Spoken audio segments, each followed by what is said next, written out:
Today is October 28th, 2013. I'm Lela Davis Cornell. I first came here late April, early May 1947. This was a Girl Scout camp, and my parents helped to found it. When they were offered the job, they came up here to check it out, and it was in the spring of '47, and I came with them. And this was the entrance into Kokiwanee, and this was my first memories of this place. Before this, it was a dairy farm. There is a house, this is the lane, it's a rather long lane, and it ended up at a farmhouse which was built by John Munich in around 1845. It was a brick house, had 3 rooms downstairs and 2 up, so it was a fairly fine house for this time, at that time in this setting. John Munich owned several mills on the Salamone River, and his house was not, it was up on a bluff above the river, so his entrance was with his horses and wagons would come out this road. So this road was originally built around the time of 1845 when the house was built. And it was in that house that we lived every summer for from 6 to 9 weeks, from 1947 to 1952. We will eventually get to the house, but that will be a long way around because it's very difficult to get in there this way. We can't drive in here at this road. But this were my original memories of Kokiwanee. The Kokiwanee, in 1944, the Kokomo Girl Scouts were wanting to have a Girl Scout camp. They had been taking the girls to different state parks to camp, but they thought they needed their own camp. Mary Ann Toll was the director of the Kokomo Girl Scouts and had various troops beneath her. Her husband was in the Kiwanis Club. The Girl Scouts needed a camp, and her husband was talking about how the Kiwanis Club needed a project. So Mary Ann asked her husband if the Kiwanis Club would like to find a camp, and this would be the project for them for the Kokomo Girl Scouts. So Mr. Toll said that he took it up with the Kiwanis Club and that they agreed. And so there was a realtor there. He was a young man and in the Kiwanis Club, and he went out looking for property, and he found this property. It was 140 acres. Now John Munich didn't own the whole property at that time, but over the period of those 100 years, the property had grown, and it was over 140 acres because the dam, the Salamone Dam, took about 5 to 10 acres. So we only have 140 at this point. But he found this property, the Girl Scouts agreed, the Kiwanis Club bought it in the spring of 1945.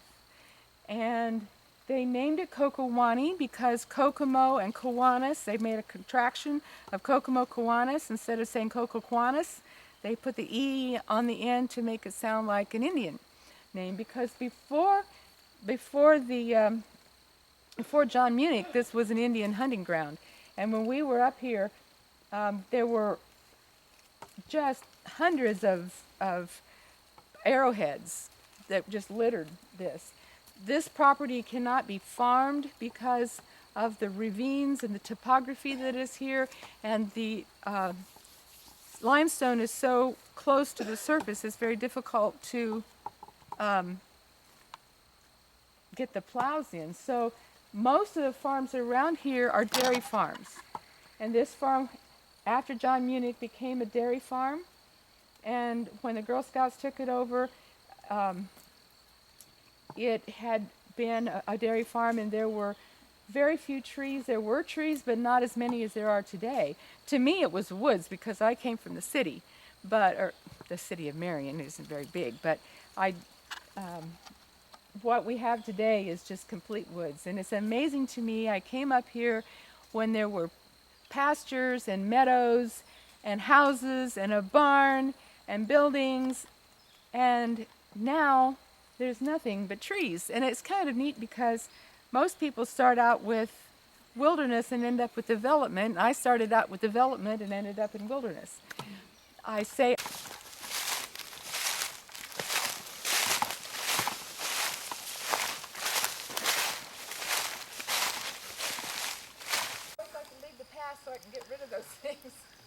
All of the mosquitoes.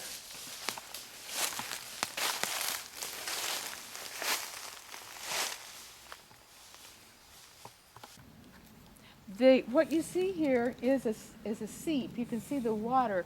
This is not a spring. The water just seeps up out of the ground like it did before the flood in Genesis. The lane to Kokiwanee, to the house, would have to turn because of it didn't go straight. It had to turn because it had to avoid seeps.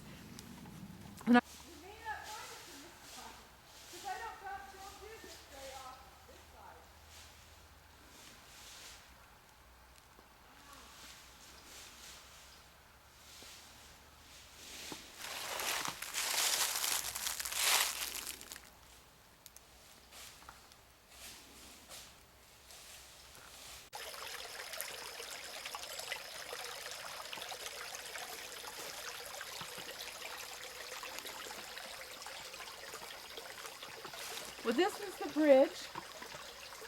The lane came in and had to cross the bridge to cross this creek. I've named this creek Rosalie Creek. It doesn't have a name, official name. Then you go on up that hill to the farmhouse.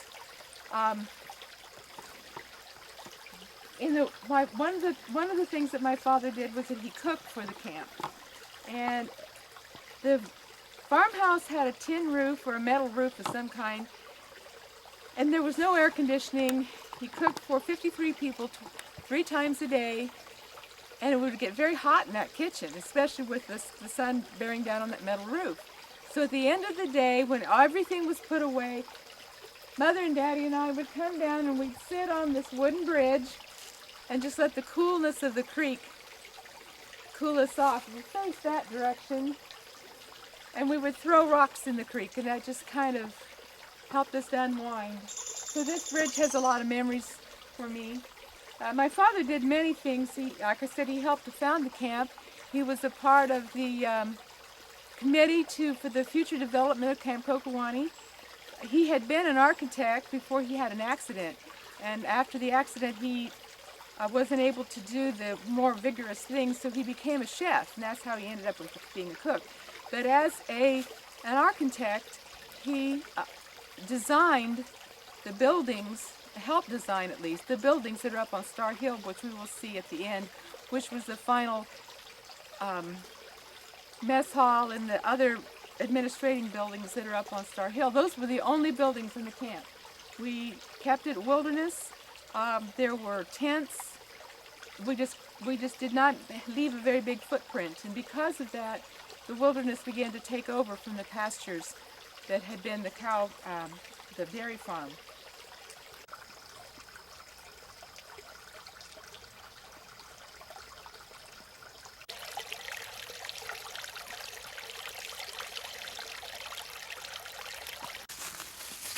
Once I found it, I walked it, and that was it.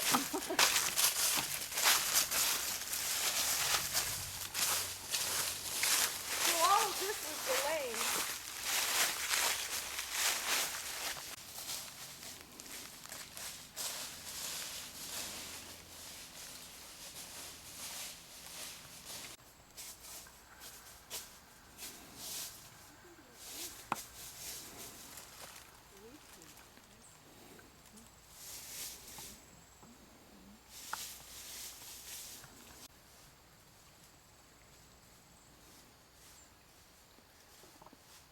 We got up here to the farmhouse, we parked the car, and I got out, and my parents got out.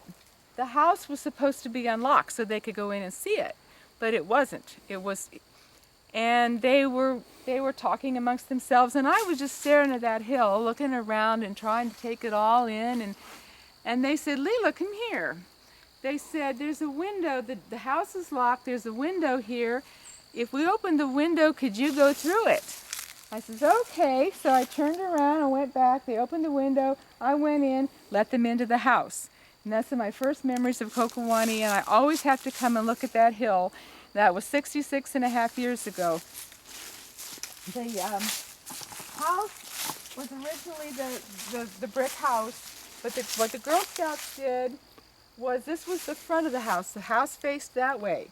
But they took they opened it to a wide arch and put a porch on this, and this was where the Girl Scouts ate. They needed a place to be able to feed 53 people. Well, the three of them were the mother and daddy and I, and we didn't eat there, so the 50 people. The house came, this tree was in the front yard of the farmhouse. And there was just enough space between that tree and where the porch began. And the porch went, about so, and then the house was beyond that. The gable of the house went this way, and my bedroom window faced this way. My parents were across the hall, they faced the other direction. The one room, the room that was the windows for here, had been the living room of the house. This is where we stored our dishes. There was a piano in there which only played chopsticks, because the kids always, that's all they ever played on it. And there was also where we washed the dishes. Now, the state law said that the dishes had to be washed with 210 degrees water, and they couldn't be dried with a dish towel. We didn't have the money for a dishwasher. So my father, being the civil engineer that he was, he designed this whole operation. He took barrels, cut them off, painted them white, and they sat on gas burners down on the floor. And then there was a track up above, and there was a pulley that used on the track. The girls would wash the dishes, get the dirt off of them, in the after we ate dinner on the porch. They put some hot water in a little dish pan, and they'd wash the dishes, put them in a drainer basket, stand in line. A counselor would hook, they had a hook on it, would hook the drain basket and take it to the pulley, dunk it in the one water to rinse it, take it over to the other barrel, dunk it, leave it so many minutes to sterilize it, take it on over to a drain table that my father had made. It was wooden, but the bottom of it was aluminum so it wouldn't rust. Then there was a space, and there was some chicken wire that you could, or a mesh, I'm not sure which. You could put the dishes in there. They were so hot they dried almost immediately. And then we could put them away in the cupboards and in the silverware drawer. And so that was what was in that room that had been the living room. Then beyond that, we'll go on the other side and we'll talk about what's on the other side of the house. On the pump. And when the farmhouse was here, if you can see the foundation there, this was the foundation for a windmill, which pumped the water. The Kiwanis Club, the Kokomo Girl Scouts, whatever, they converted it into a hand pump. And it was a hand pump when the first year of camp was 1946. We missed that one, so we came in 47. So the hand pump was in 46 and 47. And the handle of it was back here. This was the whole source of water for the entire camp, except for a faucet in the kitchen at the farmhouse. And I'm not even sure if there was hot water. I think we had to heat it up.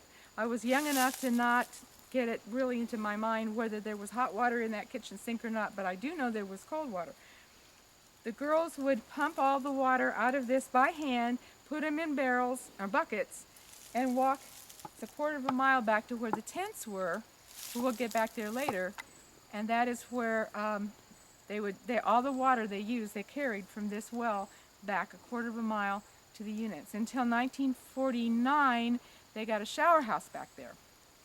But before every meal, they would pump water into pitchers to take into the tables so they'd have water to drink. They had to drink some water before they were allowed to drink any milk. So the door was about here. Now, the Kokomo Girl Scouts, or the Kiwanis Club, Kokomo Girl Scouts, whatever, they created this door. This was the back of the house, but they made it, there was actually two doors. This one, and then the original back door was down there. And so we had to carry the water into there. there was an interesting story about the milk. The girls would drink lots and lots and lots of milk, and one of my jobs was to, because back in those days, little kids worked. Even though I had my 3rd birthday up here, and but I was still, my job was to carry the empty milk jugs. They were glass, out and stack them up on the step over there.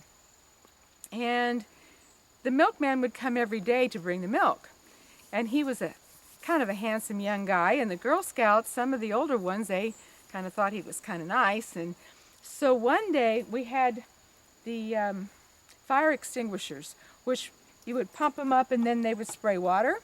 So they sprayed the milkman and got him all wet, and that was over there on the other side of the house. So the next day he arrived on, he planned it when they would be here getting the water out of the well. And so he came over, he grabbed one of the pitchers out of the girls and soaked him with the water. So that was a big impression on me as a little girl. I always wanted to try to pump. I also wanted to try to carry the water in, and they would help me do that. The kitchen would have been, well, where that tree is about where the stairs that went upstairs. What amazes me is that this house was sturdy. I lived in it. I never thought it would ever be gone. Not only is it gone, but there's all these trees here, and I can't believe that a lifetime can be that short or that long or whatever. It just amazes me. But the kitchen would have been here. There was a double window. Behind the kitchen was a little room that had been the bedroom. That was the office for the camp at that time. The nurse worked out of there. If you had a cut or something, she would bandage you up in there. That's where the girls got their mail.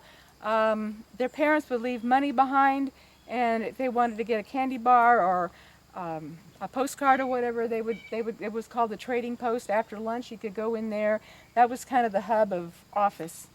But really, the main part of what governed the camp was the kitchen, because that is where all the decisions were made. My father, Earl Davis was his name, was from Marion, Indiana. He was a very, very wise man, and everybody relied on him and his wisdom in governing the camp. Now, Marianne Toll, she was the director. She was the one that made the final decisions, but she relied on my father's wisdom and his advice. And the Girl Scout Council from Kokiwanee, from Kokomo, would come up here like once a week, and we would have council meetings in the kitchen. Now, I was only 3, 4, 5, and 6, 7. I think my 8th birthday was the last that we actually worked here.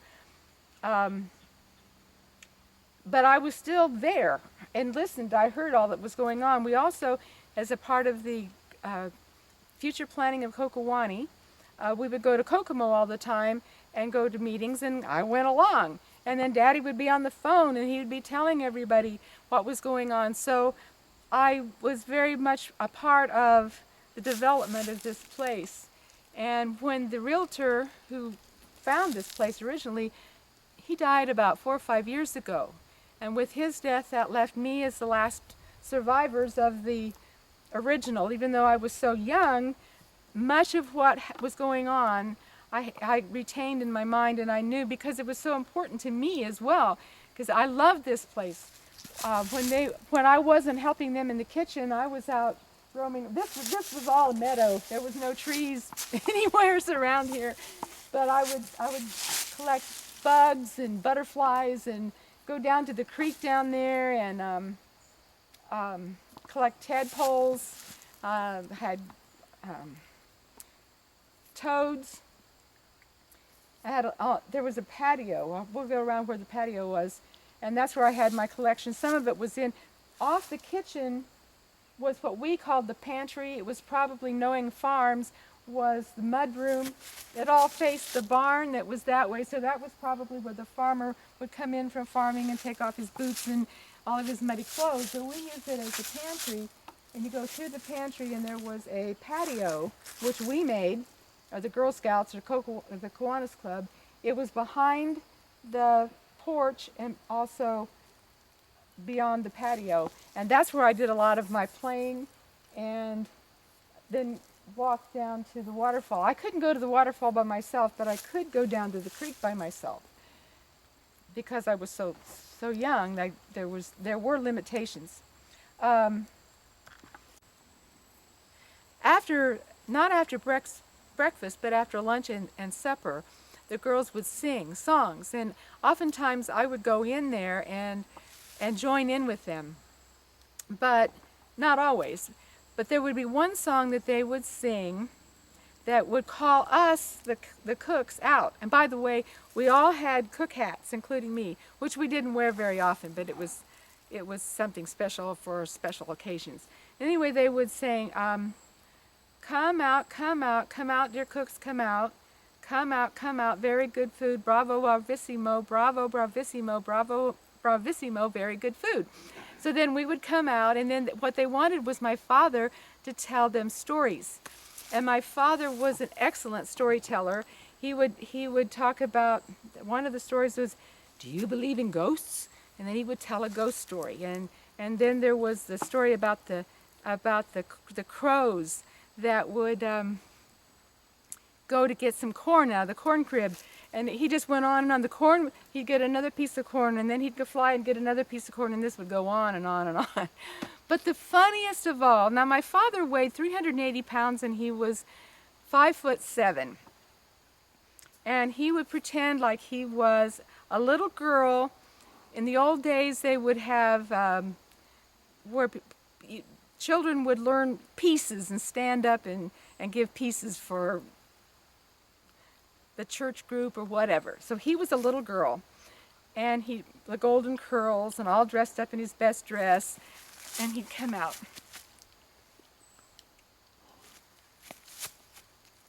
Once there was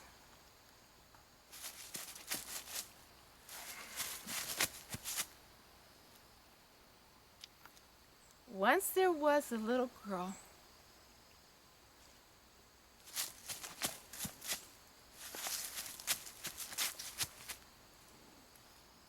Once there was a little girl, and she went. And she went.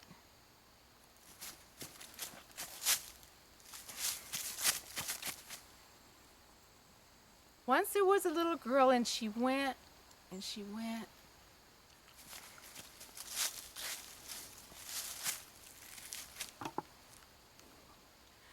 Once there was a little girl, and she went, and she went, and I don't care where she went. And everybody would laugh because he didn't look like a little girl with golden curls. But those were some of the memories that all the Girl Scouts share. After he died when I was 13. I have a little memorial that they had sent, and they mentioned some of these things in that memorial. There were girls that came to Kokiwanee just because of him. And the one woman was relating that she had a very bad home life, but my daddy made everything all right. She would come and spend most of the summer because she really appreciated the love that my father had. And a lot of the girls said there was never any homesickness. And I have a lot of pictures of him sitting and talking with the girls, like on the step over there. My father made 8mm movies, which we have converted to DVD.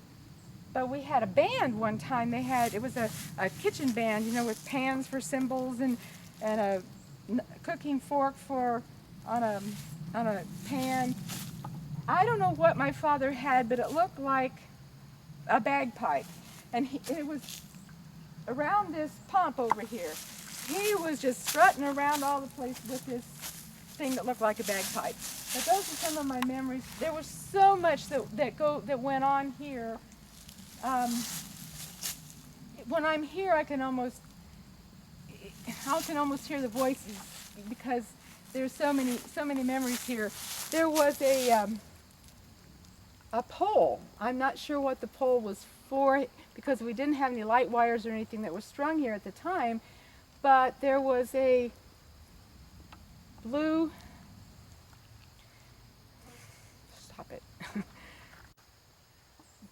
bunting, and it would stay on the top. And what I've learned about blue buntings is that they will not allow anybody else into their territory. if he would fly away from that perch and another bird would come along, he would dive bomb it. And he was there for several different summers, and my father called him El Capitan. He saw many things happen out here with as the girls interacted with each other or the counselors or whatever. He always was going to write a book called Out My Kitchen Window because he saw so many things out of here. You could see the barn from here, but of course you can't anymore because of the trees. Across the path there was where we parked our cars, and of course that's all trees too. That was also where we had Scout's Own, which was our worship service actually.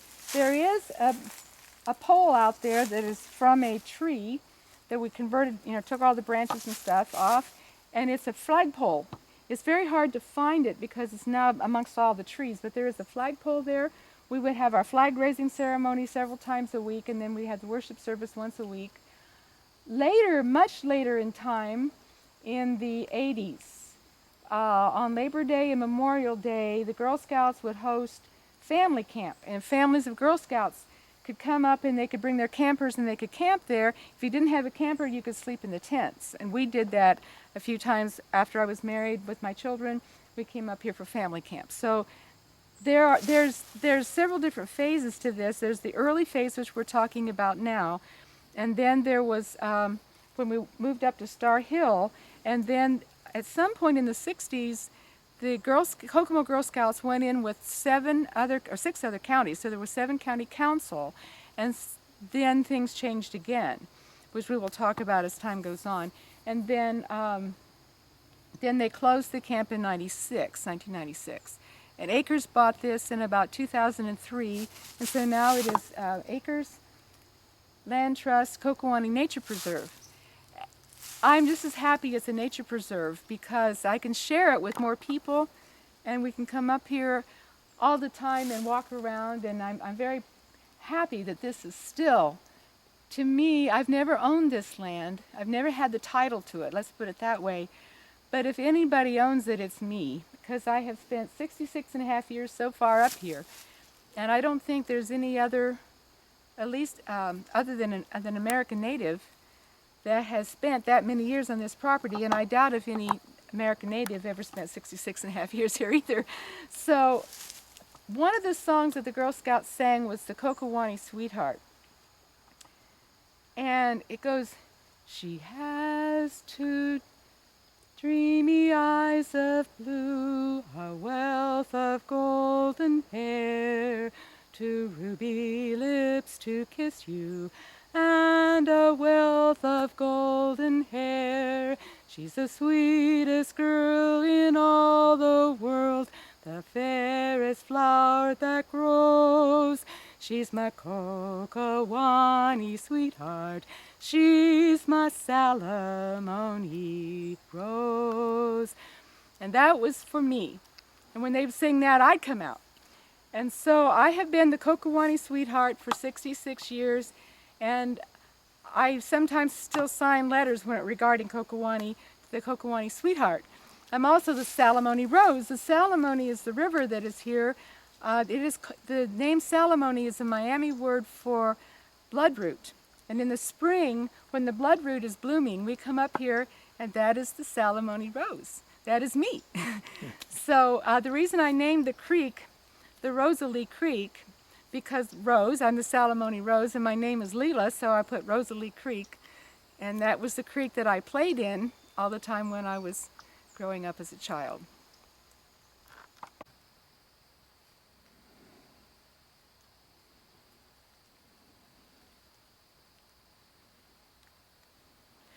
This is the barn. When we first came here, it was 3 stories. What you see here is the foundation. This was the first story. This is where they milked the cows. It's built into a hill. And so the other 2 stories were wooden above it, and there would be a ramp, a earthen ramp for the tractors to go up into the first story of the wooden. But underneath of here was where they milked the cows. In 1948, they took the top 2 stories down. It was just the bottom story. And this is where we had our horses. All the time that we cooked here, and then after we stopped cooking here, I was a camper, and Mr. Lawson, a farmer in the area, loaned us his 2 horses, Babe and Topsy. And sometimes they would have colts with them. And one year they had a filly that was born in this barn, and some of the campers witnessed it. It was a Friday night when we were having a treasure hunt, and we were in 2 different teams, and there was a storm that came up, and the one team was at the barn and took refuge in the barn and got to see the horse, the little filly, born. But I was on the other team and I missed it, and I was disappointed about that. But Mr. Lawson was so good to not only loan us the horses with not any cost, he would come once a week and bring the food for them, so we didn't even have to feed them. He had a little girl that was a year younger than me, and her name is Susan, and she still lives around here, Susan Hamilton. And she and I became very good friends, and we're still friends today. But I have a lot of memories of this barn. Later in time, when I was a camper, I got to help muck out the stables and curry the horses. I have my horse badge in Girl Scouting, and I earned it here. And then later in time, when I was the camp nurse, I had to treat a patient in this barn. The riding ring is over there, and we would every day you get to come and ride the horse. You come by tents. We'll get to the units, and I'll explain the tents in a minute, but one tent would come and then leave, and another tent would come. The campers were not allowed to walk around here by themselves. They had to have a counselor with them. And while I was still in high school, I became a junior counselor and was able to be the one that would bring the different tents to horseback riding. When the campers were not up at, this is what we called main camp at that time, when I was still the cook's daughter, when the campers weren't here, they would put me on the horse, and I learned to ride a horse when I was 4 years old on mostly Babe. I liked Babe better than Topsy. But all of us girls who experienced those years, we will never forget Babe and Topsy and this barn. And I always, when I come up here to walk, I always look at the barn. I know the barn and the house isn't there, but to me they still are there. And we say, well, we'll meet you at the house, or we'll meet you at the barn, or whatever, because it is still there in our memories.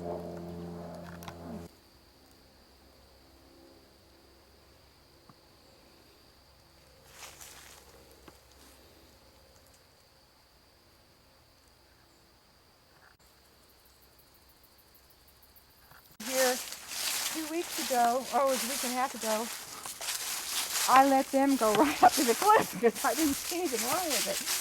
But there was a lot of things that I didn't get to see, and then when I was a nurse, I was too busy.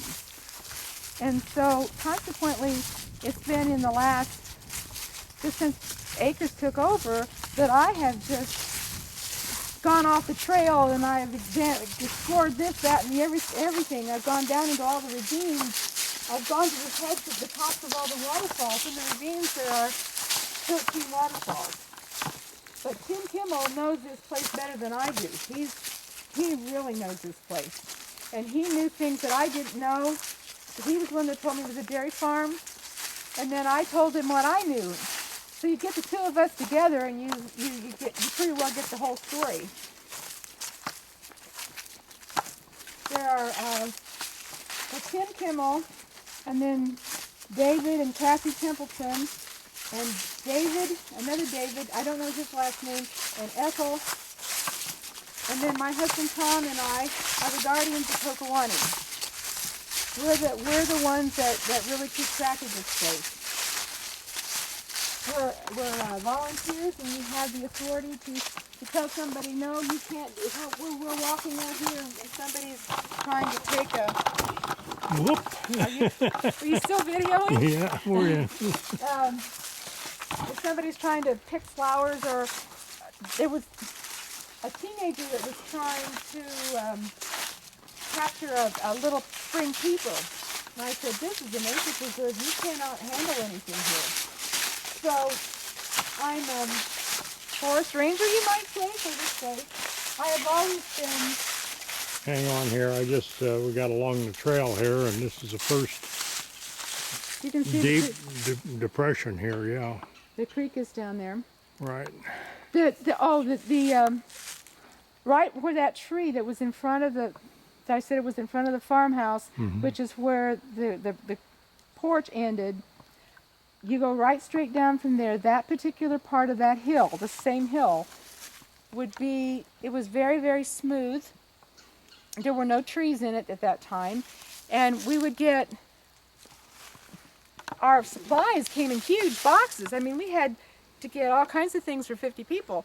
So we'd flatten those boxes down, and then we'd use them as sleds and slide down the hill. And then the grass that grew on that hill, they would braid it, then break off some other grass and French braid it into it. And they made braids that were 20, 30 feet long, the campers did. And then in the movies that my father made, they would use those like reins, and two of the girls would pretend to be horses, and the others would be driving the horses with these braids that they made out of the grass. But that hill was very special, and that was the hill that I would go down to play in the creek and get the tadpoles and find the toads and all of those things. And then the creek comes on down around here and it's heading for the one waterfall. This is interesting. The roots of the tree tied around Actually, it's not a tree. It's a vine. Right, the vine. I'm not. And it could even be poison ivy for all I know.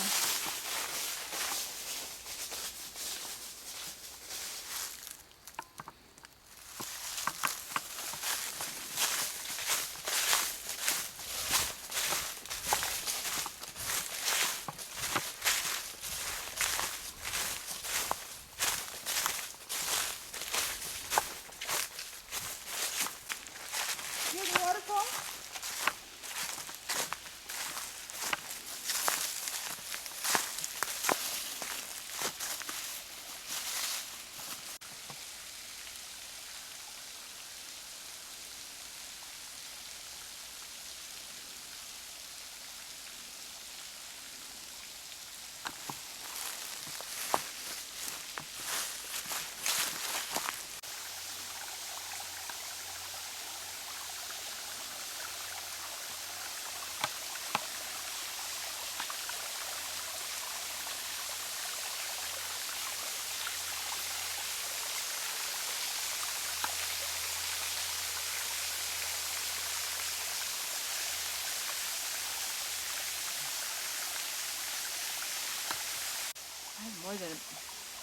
I've been sitting on this rock for over 66 years. It was very, very special to get to the waterfall. I always had to have someone to come with me when I was little. I remember a few times after lunch, my father would bring me down here and we would sit on this rock and we would talk. And one of the things that he told me about was the great blue heron that had a nest down in the creek down there. And so this rock always reminds me of my father. It also reminds me when the girls would right directly across the Salamone River from here is the Salamone State Forest, and there's a waterfall like this one on the other side. So the girls would sometimes wade the Salamone River and take a nose bag once that my father would have packed to them, but they would have to come here, go down the hill, wade the creek to the river, cross the river, and then get to the waterfall on the other side. So I would sometimes go as far as the river with them. My mother would go with me. And every time I'm down here, of course right now it's full of leaves, but for the most part this has not changed in the 66 years.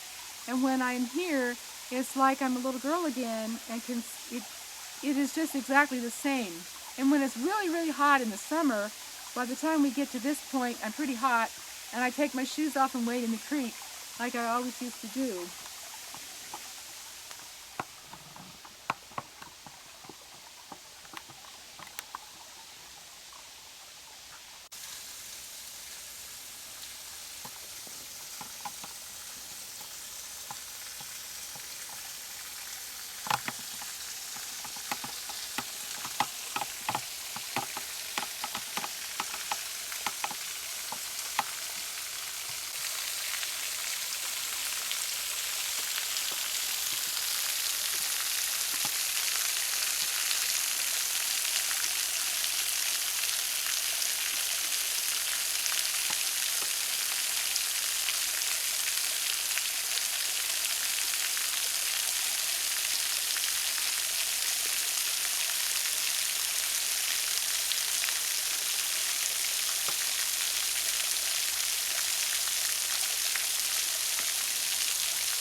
waterfall, as you can see, the rocks are black. That is because there's a lot of minerals in this water. There's calcium and magnesium. The black is the magnesium. It comes out of the water, it coats the rocks. It makes the rocks so they are not slippery. So you can walk up the rocks despite the fact that they're wet. And so as campers, we would walk up and get clear up under the cutout behind the water, but it wasn't slippery because of the magnesium. The water and the wells of this camp are so good. It's the best water I've ever tasted because it has the calcium and magnesium in it, and I've never tasted water anywhere else like the water in this camp.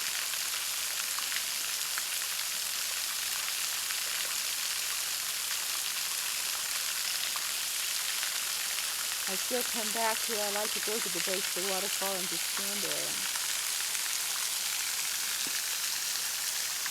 A lot of memories in that. This is a side gorge off the Salamander River Gorge.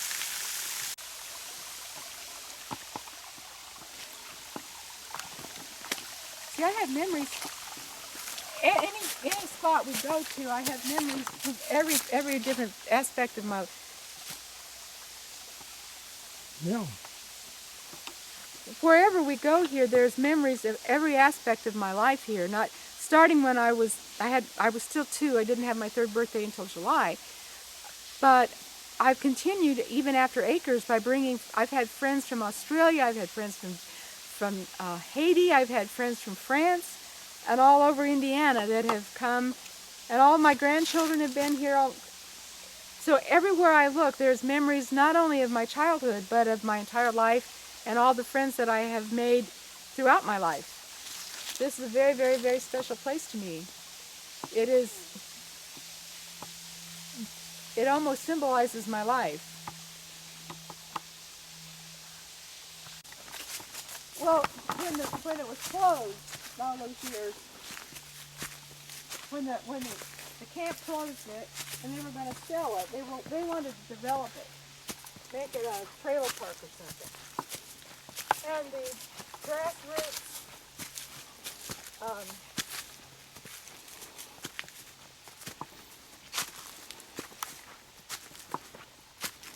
Girl Scout leaders.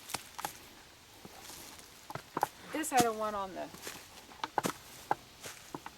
The Girl Scout leaders what? I don't want this on there.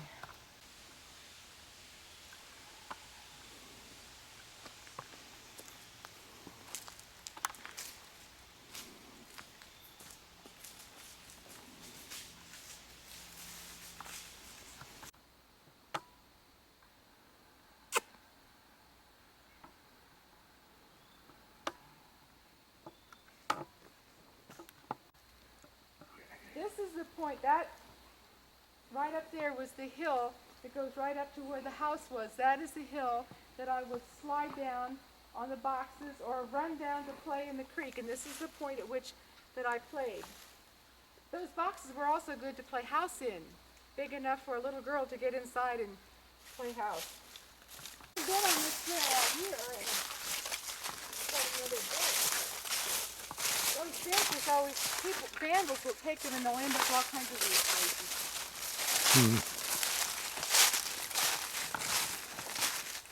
Okay, we want to sit on this side of the creek. We got to find the bridge because we're not going to the bridge yet. So we'll have to, well, let's see. How good is that walking? We're not too all around there for a greenhouse, a grain bin, and a smokehouse. From evidently the farmhouse type. I didn't know much about that, and I never had thought much about what was here before I was. But it was Tim that figured that all out, and then Dick Young had been the caretaker here at the very end, and he said when they tore the barn, the last of the barn down, they saw the stanchions for the side of the bridge to the cross. Right.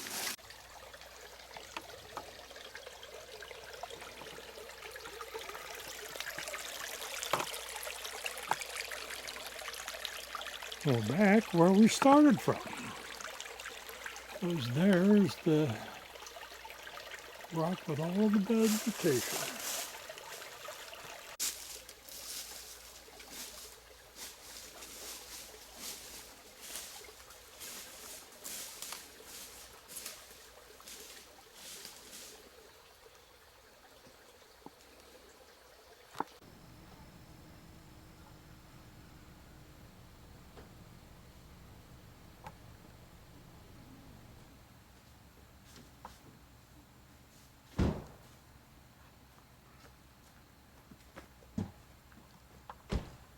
Entrance here for quite a number of years. Get in the picture there. Oh yeah, we could do that. Okay. Okay. This was when we, in the future development of Kokiwanee, we decided to put the main camp on top of Star Hill. Star Hill is the highest point in the camp. It got its name because when the Girl Scouts were getting their star badge, they would go up on Star Hill, being the highest point. It's not that it's so high in elevation as our valleys are so low, but they could see the star constellations best from up there. At that time, there were no trees up there. They started building the mess hall, which we called Star Lodge, in 1953. It wasn't completed until into 1954, and when camp started in '54, that's when we used Star Hill or Star Lodge, and we abandoned the house. The house was used for storage, and there would also be there was a machine shop or whatever, a repair shop in there. The house stayed together until it was taken down in the mid 1980s. When I was here in the early 80s, it was still there, but it was not safe to go in. The last time I was in the house was probably in the early 70s, and then it was not.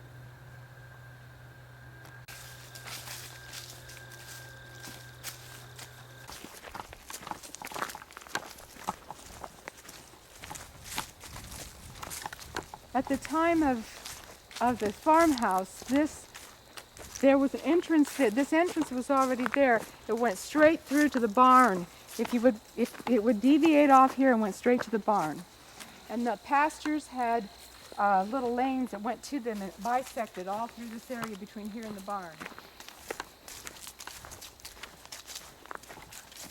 All these pine trees you see along here, in the spring of 1953 or 54, we came up here, several of the Girl Scouts, their parents, and us, we came up here and we planted these pine trees. Now I planted them in a different place.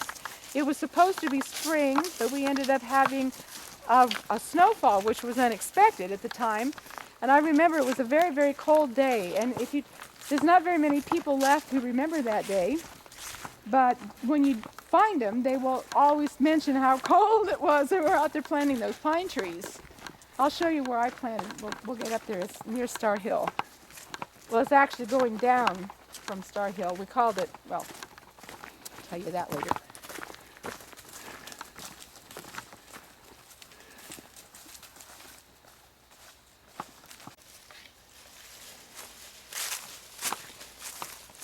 This says it's a tribal house. This is called the tribal house. This was the break room for the counselors later in time. This was the last building that was built on Star Hill. It probably wasn't built until the late 70s. And there is like a living room area where we never had a TV in there, but we did have a radio. And then there's a kitchen where counselors could make a little snack for themselves. And then there's a hallway that has 3 bedrooms off of it. And then there's a bathroom with flush toilets, because we never really had that up here. And then the last year that I was here in '89, we actually had a washer and dryer up here where you could wash your clothes, and that was really progress. But there's a fireplace in there. There was a telephone in there. That was one of the places I would go to call the doctor if I had a patient that was really sick, especially in the middle of the night and I couldn't get him into Wabash. Well, it's taken down Through here was where way back was where the infirmary was. That's where I worked. I was the camp nurse, and it had a large area where you could have several beds if you had several sick patients, sick campers. And there was the bedroom that I had, and then there was the examining room. It's amazing all the things that these kids could get into. I had, in later time with the Tribal Trails, the 7 Council, there would be over 100 people in camp and 140 acres, and you'd be amazing how many things those people could get into. We had broken bones. We had a head injury where the counselor had amnesia. We had people that had poison ivy that would, their whole faces would swell up. It would just be amazing all the different things that we had to treat, and it's out in the wilderness 10 miles from Wabash. The thing I treated the most was ear infections from the kids swimming in the lake. The lake was not, it had a lot of bacteria in it. Then in front of my infirmary a little bit was a little one-room cabin, which was the office for the camp, and that's where they would do their get their candy bars and get their mail, what we did at the cabin, at the house, in that one room. So there was an infirmary, the office, the tribal house, and then we're going to Star Hill, or Star Lodge.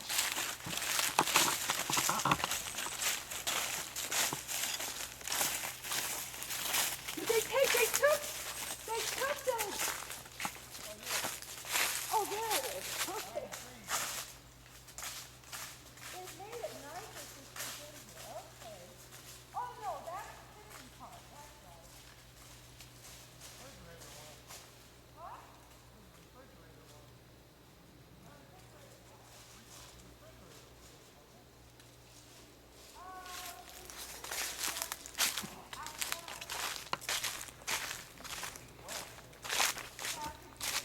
I can still smell the mold.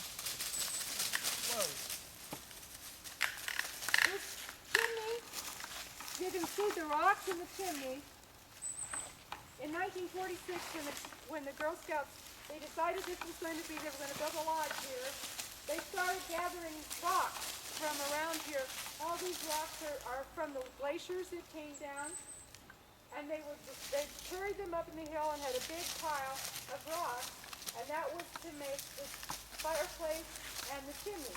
We expected to have the fireplace to be the full length of the building, but it wasn't. But we did get this much. One of the Girl Scout leaders, when the Girl Scouts lost this, one of the Girl Scout leaders from Wabash bought the lodge, took it apart piece by piece, and had it rebuilt on her property. The lodge is no longer here, but the cement there, that is part of the kitchen, and then the foundation is still here. The steps over there too. We can go to the front. Let's go to the front door. You just have a better view. They also had planned on having a fireplace at the other end of this. This was the mess hall, the big, great room. But they didn't have enough rocks. A lot of fun times around that fireplace over the years.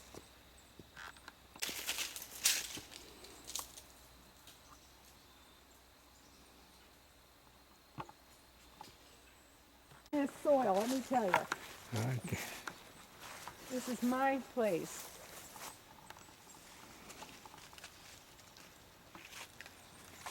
This is the front steps, and those are back steps, and that was all open in there for. I'm sure that those were the restrooms in the back. No, we didn't have restrooms. Didn't have restrooms. No, we had outhouses, and those outhouses were clean. We scoured the walls, the floors, and the seats with Lysol every day and limed down the hole every day for the 50 years that camp was camp. And actually, we enjoyed cleaning them. That was one of the jobs people liked to do. I don't know why. Those were cleaner than Your home. some people's homes, Yeah. yes. This is now called Sleepy Hollow Trail. Sleepy Hollow Trail. We called it Singing Pines Trail. And the pine trees here are the one, I helped plant some of those. I was 9 years old, so I'm sure I didn't plant a whole lot of them, but those are the ones that I planted. And they were small and they smelled like pine, and we would have our scout zone there when we came up here for that. Going this way? We're going to go to, well, yeah, we can. did you want to see where there were two other buildings? There was a cook's cabin over there, and then there was a shower house. And there's the foundation for the shower house is over there. If you're interested. Okay, we'll go.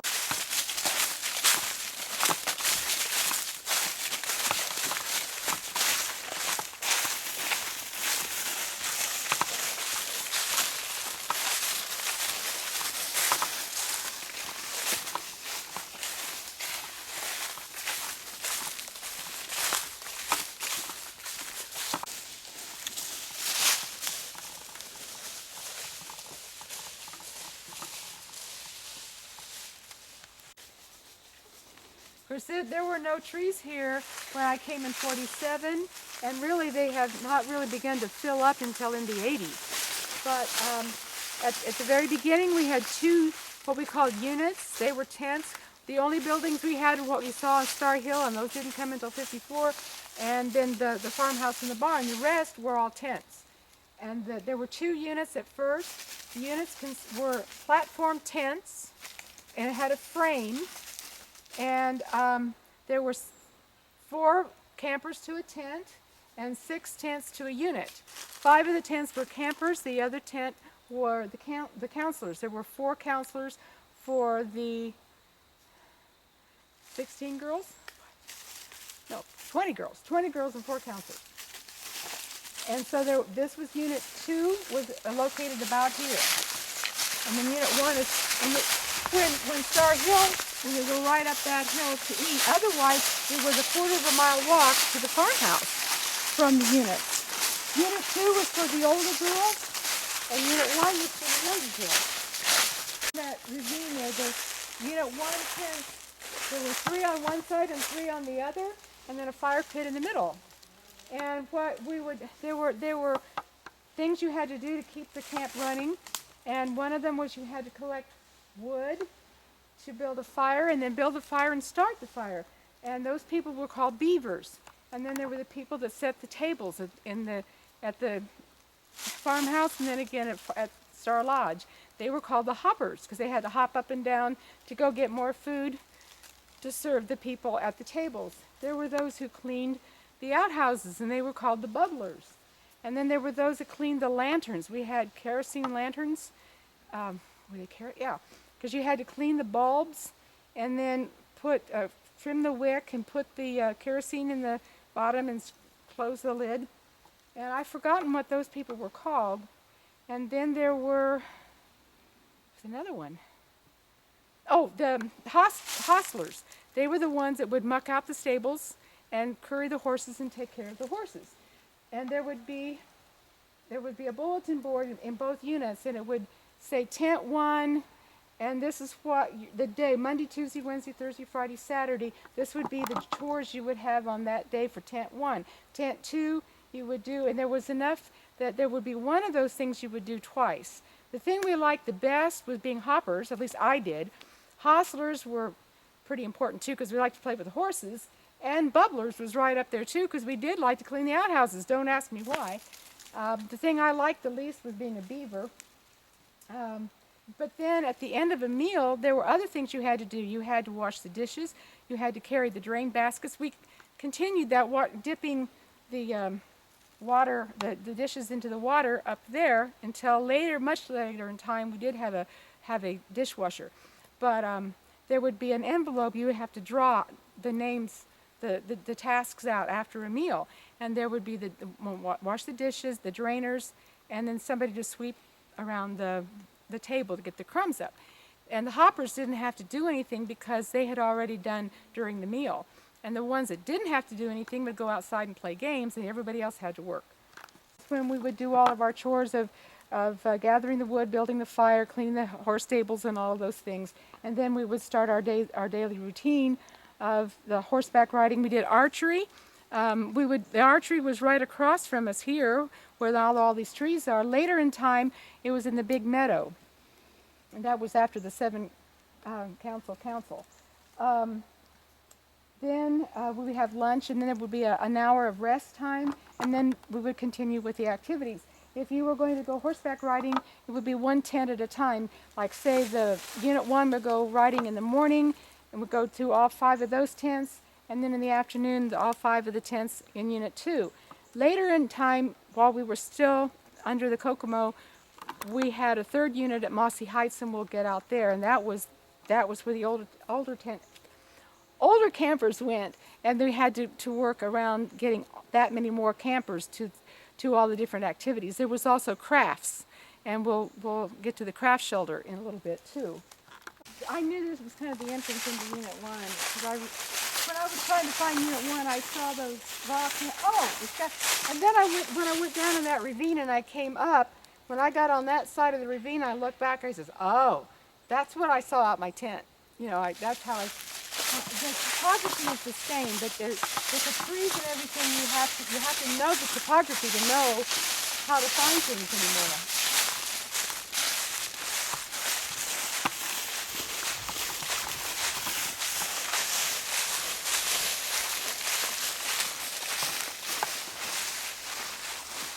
This is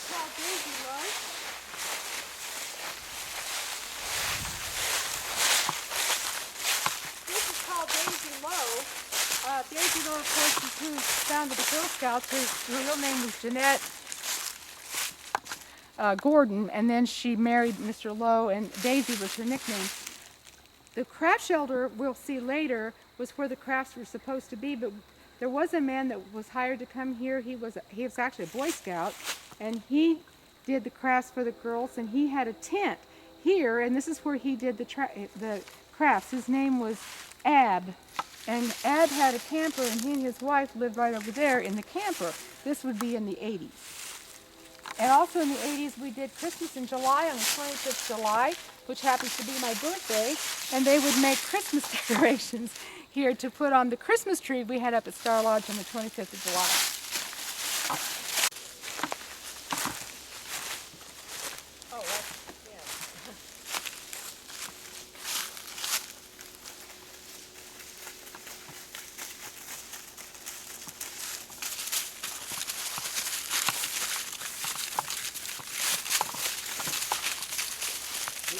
Wildflowers supposed to appear in the spring. Down here. Trillium. Yeah, I can see how it is beautiful.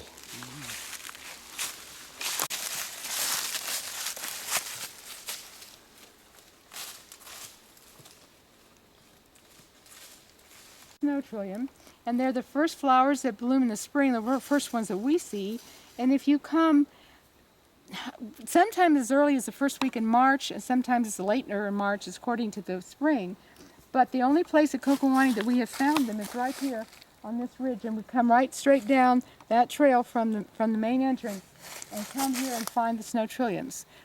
Into May, and you don't go very far. You're on your hands and knees crawling around because all the things are down on the ground. There's Dutchman's breeches, there's Solomon's seal, there's Jack in the pulpits, there's every kind of flower you can imagine. There are flowers here that are not found anywhere else in Indiana, vegetation, not just flowers.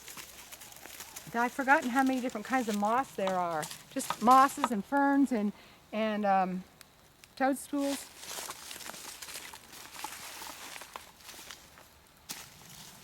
And the foundation, what am I looking at here? This bridge was constructed by the farmer for the cows. Now, right across this is where the riding ring is. The barn is right to your left, and then the house is straight on through. And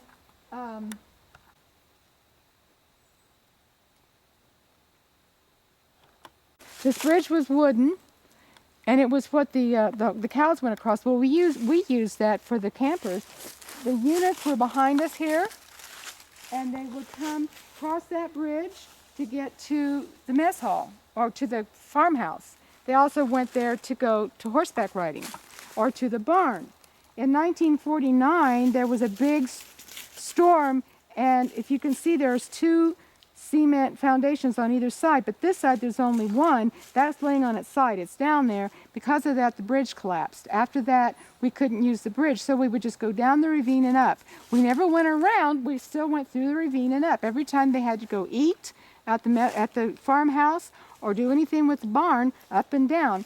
In 1960, I was a junior counselor and was taking one group of kids to to the horseback riding, up and down that ravine. How many times? 10 times a day. 10 times one way and 10 times the other. It was 2 different years, 59 and 60. So, and then right over there is the riding ring. And it,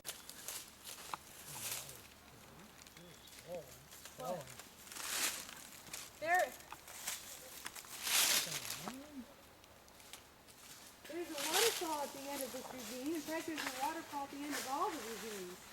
There are 12 ravines from the big waterfall to the end of the property, and there's a waterfall at the end of them. The one at the very end, Frog Falls, is a double falls. The second, the one down below and one up above. You cannot see the one up above from down below. You can't see the one down below from up above. When we get to Mossy Heights, you'll be able to see the top part of Frog Falls. Very little waterfall if there is. Have to get up a little bit higher. That's the only moisture that there is in this little falls here at this time.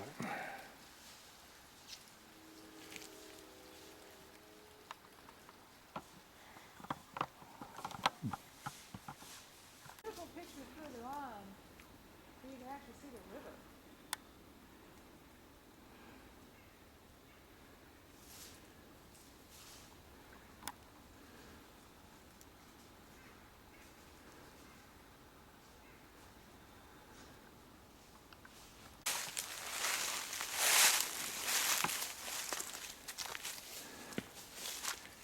Now this is a ravine about 40, 50 foot from where I took the picture beforehand.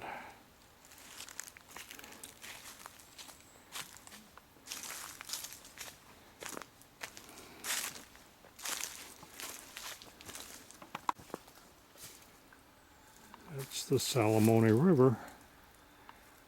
And again, probably 100, 120 yards away.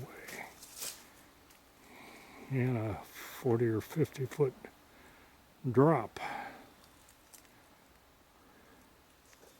I don't know.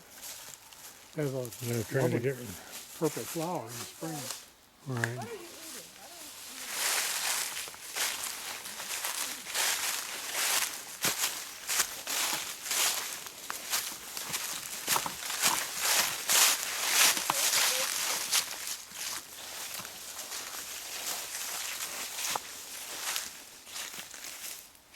What is in here that you find so interesting?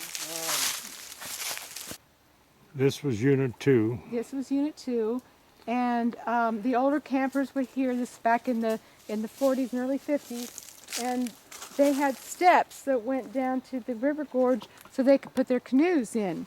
The steps were long gone, but when Tim Kimmel met me and I met Tim, he was trying to figure out what was the remains here, so Tim put those steps back in. There's a waterfall at the end of that ravine. And that was one of the waterfalls that the camp knew about at the time. And you can see that the Salamone River there. Unit 1 and Unit 2, what we would do at the end of at a campfire, we would sing songs, always. Sometimes we popped corn. And then there were the days that Unit 1 would raid Unit 2 or the other way around in an Indian raid. And we would take Unit 1 would go over and they would take everybody captive and bring them over to Unit 2, and then they would have a party and we'd sing songs together. At the end of the day, the end of the campfire, we would sing, we would say the Girl Scout prayer, and we would sing, now run along home and jump into bed, say your prayers, don't cover your head. The very next thing I say unto you, you dream of me and I'll dream of you. And then a camper by the name of Barbara Scheid would climb Star Hill and play taps on her trumpet. And then we would all go to our tents and go to bed. This would be 9 o'clock at night. And then we would get up, the hoppers would get up at 7 and the rest of the girls would get up at 7:30.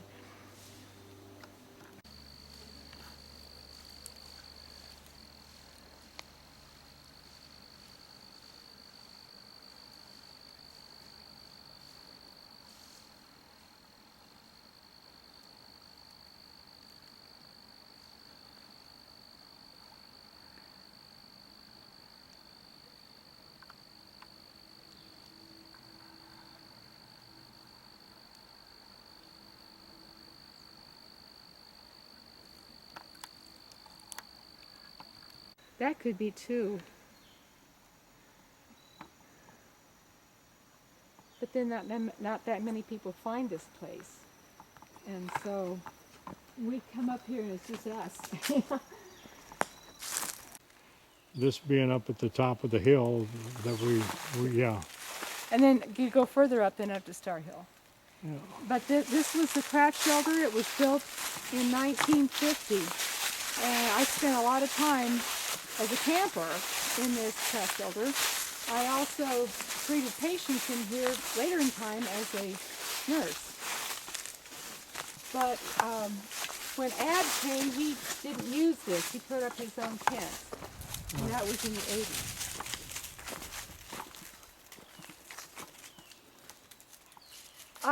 Just that way, when the 7 council came in, they got rid of Unit 1, Unit 2, and Unit 3, which was Mossy Heights.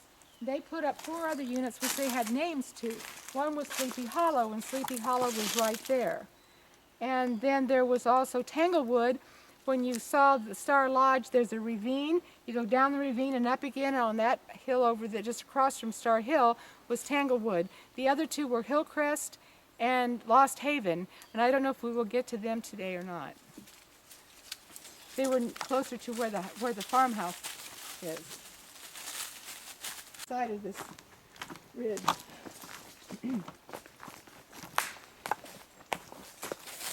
By the time you get to Mossy Heights, the river is right below you. You can't even walk down there. But this is the last waterfall. This bridge right there comes out to the last waterfall. It's Frog Falls, and it's a double waterfall.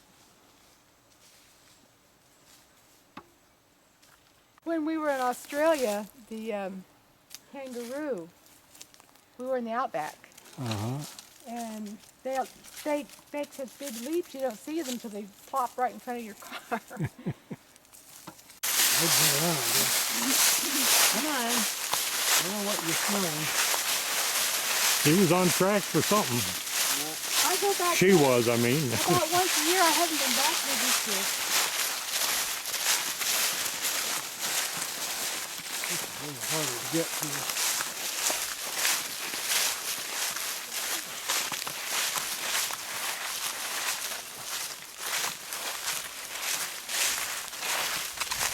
Well, I can understand if you say mossy trail, if we're going to have to go down and up on the other side. It used to be you could go down from there. There were Uh-huh. 2 entrances, and they've taken that. Well, that trail got, obliterated when they. Right. Nearly 7 years that nobody was up here, except those of us who You weren't supposed to be here. station up here, but very rare. I think some of it is not found anywhere else in Indiana, and it could be that there are some other rare places, but this has been undisturbed since 1945.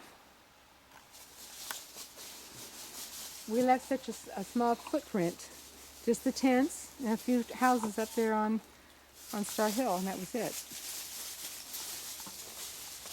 And the camp was only in session 6 weeks, and the rest of the time it just sat here idle. And then see the fungus is growing there.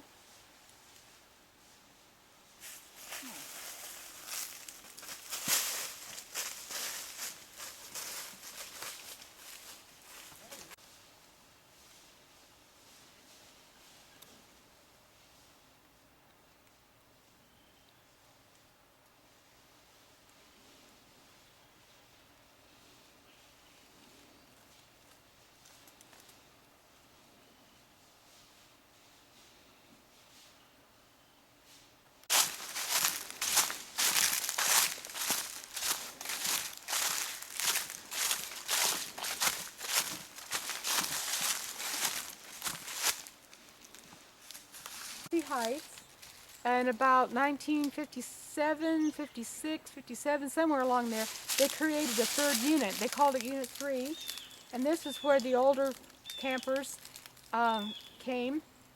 Now, there was a shower house that was built between Unit 1 and Unit 2, and we were to use the shower house that was up on Star Hill, which was still kind of a long walk.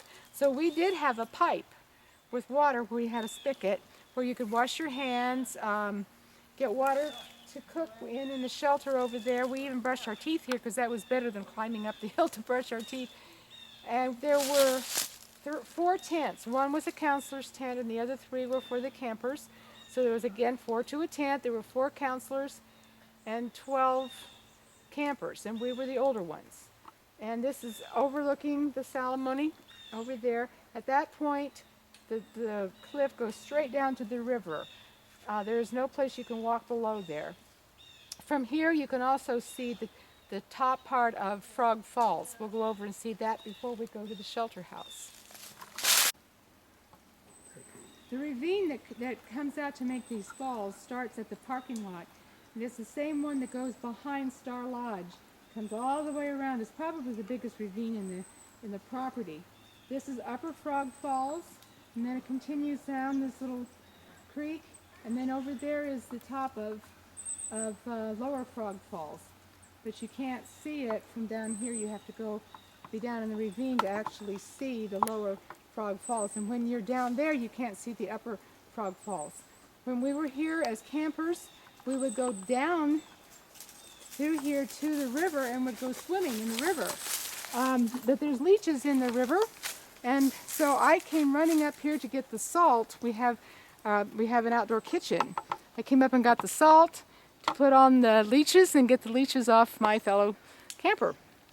So the Girl Scouts only knew of this falls and of the one where the stairs were, which is called Skunk Cabbage Falls. They didn't know about the others except for the big one that we were at earlier, and only these 2 in the gorge. They were not aware of the fact that there are 13 waterfalls in the gorge, this being 2 of them, and then all those ravines each have a waterfall at the end of them, and it is so beautiful down in that gorge. And there's more flowers down there than there are up here for some reason, because it's marshy and is more protected from the elements, I think, for some reason.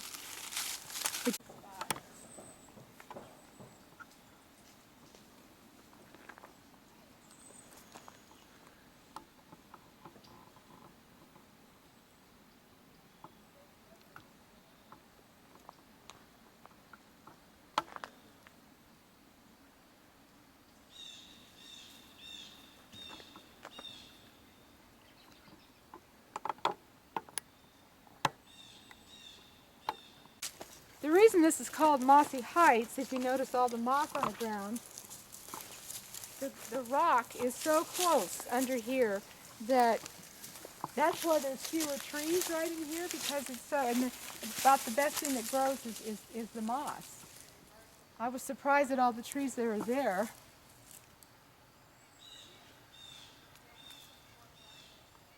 With me here in Mossy Heights, they wanted to sleep outside under the trees, which was fine, except for the fact that there's rocks and roots and all kinds of things. Are we still recording?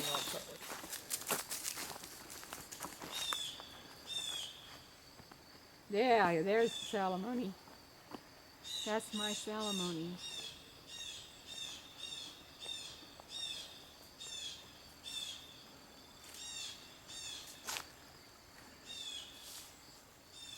You can't even really walk at this point because it... Across the river is the Salamone State Forest.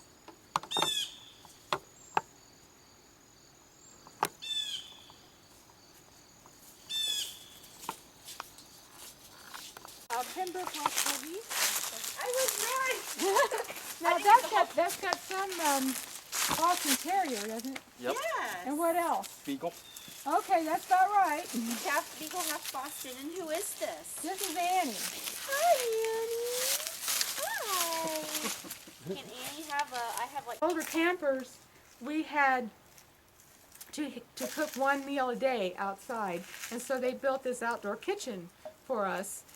Most of the time we didn't cook on that grill there.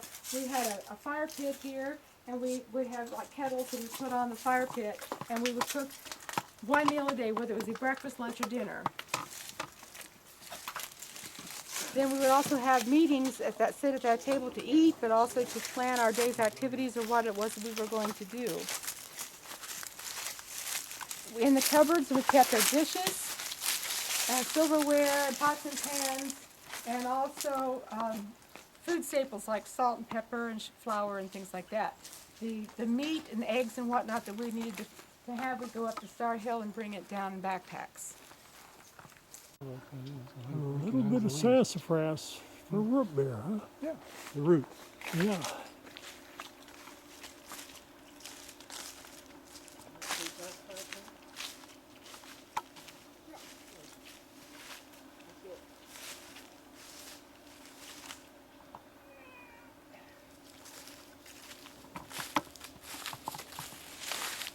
That's the leaf. They're kind of irregular, sometimes two-fingered.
This is the lake. Since it's beautiful to look at, and since Acres has gotten it, I've come to appreciate this lake. The lake was originally supposed to have been a swimming pool back in the 40s, and the Committee for Future Development of Kokiwanee, we were planning on a swimming pool, and all the campers were always talking about when we get the swimming pool. But the swimming pool never happened. It was too expensive, I guess. And finally, somewhere in the mid-70s, 30 years after the camp was founded, they made this lake. And it is full of algae, it's full of bacteria. And as the nurse of Kokiwanee, my campers kept getting ear infections, and every day I would take a carload of campers into Wabash to the doctor to get ear infection medicine for them. So I didn't really have much of a liking for this lake, and one year the horses got out of the barn. The barn is just right over there, in the middle of the night and got in the lake, and the horses came down with impetigo. The director of the camp asked me, "Do you think we should shut the lake down?" And I said, "Well, I think you should not shut the lake down anyway." But actually, the horses got impetigo from being in the lake. They didn't get they didn't have it and get in the lake and infect the lake. The lake infected them. So it took me a long time, several years coming up here hiking around before I began to say, well, this is pretty to look at. But it wasn't one of my favorite places of the camp.